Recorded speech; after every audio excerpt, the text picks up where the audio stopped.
Magandang araw po sa inyong lahat. Ngayon ay ituturo ko sa inyo ang isa sa pinakamakapangyarihang spell na alam ko po.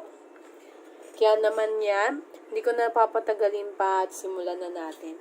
Kapag ginawa mo yung spell na ito, mag-iingat ka at siguraduhin mong wala kang maling gagawin dahil hindi mo na pwedeng paulit-ulitin yung spell na ito, yung pamali-mali, hindi po pwede yung ganon. Kaya, yan po. Yan, mag-start na po tayo. Dapat kapag ginawa mo yung spell na ito, handa ka. Dapat ay hindi ka pa utal-utal. At kapag ginawa mo rin ito, ay handa ka, hindi ka nagdadalawang isip. Gagawin ko ba to o hindi? Sigurado ba ako o hindi? Dapat po ay sigurado tayo.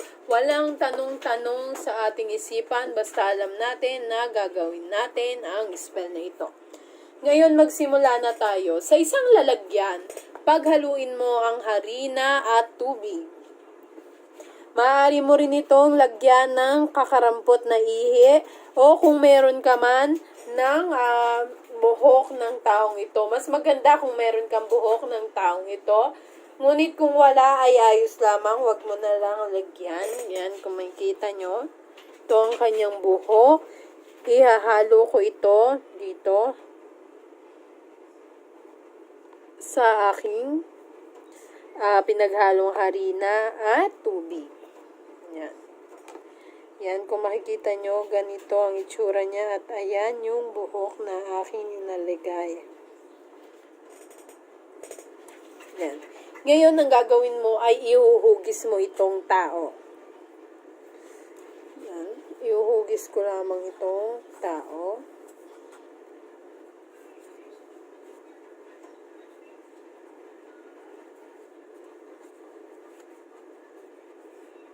Dito kayo medyo matatagalan pero hindi naman kailangan na perpektong-perpekto. Yan, kung makikita nyo, nagmumukha na siyang tao. Kahit hindi perpekto, kahit yung basta ay magmukha lamang siyang katawan at yung hugis ng tao, kahit yung ganito nga ay ayos na, saglit lamang, at aking ipapakita sa inyo.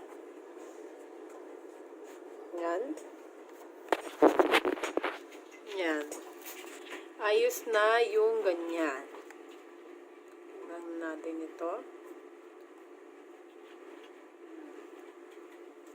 Sunod ay kumuha ka ng isang matulis na bagay.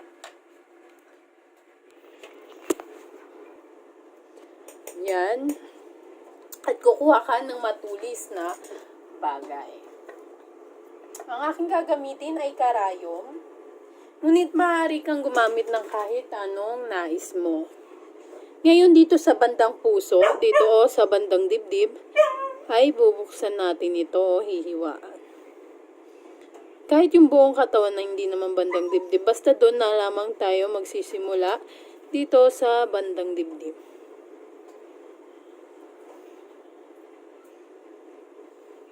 Yan.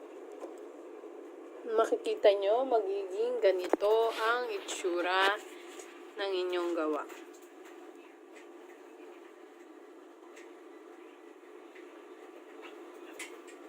At sunod nyong gagawin ay kukuha kayo ng isang papel. Maliit na papel lamang, puting papel. At maaari kayong gumamit ng kahit anong panulat na gugustuhin nyo. Puting papel, kahit anong papel ay maaari. Ngayon, isulat mo dito sa papel na ito ang buong pangalan ng taong ito. Buo at totoong pangalan. Kung hindi mo alam ang buo at totoong pangalan niya, ay huwag mo nang gawin ito. Kung gagayamahin mo ang isang tao, siguraduhin mo na kilala mo ito.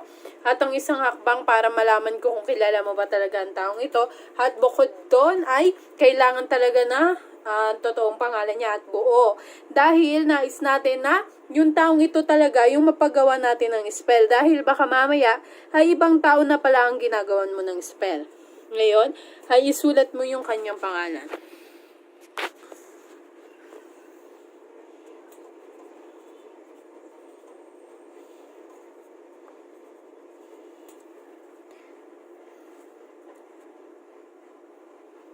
At sa likod naman ay isulat mo o iguhit mo ito.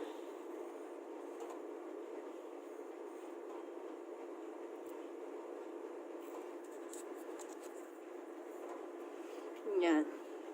Para bang may isda, no? Parang isda pero ayan, bilog at guguhit ka lamang ng ganyan. Ngayon, ang gagawin mo ay irorolyo mo ito. Ngunit bago mo ito irolyo, kumuha ka muna ng ihi mo, dugo mo o pawis, sausaw mo yung iyong daliri at ilagay mo, ikuskus mo dito sa ating papel, dito banda sa bilog.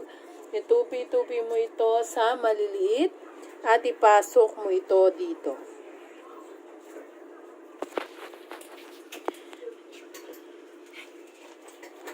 Ngayon, ang gagawin mo, isasara mo ito.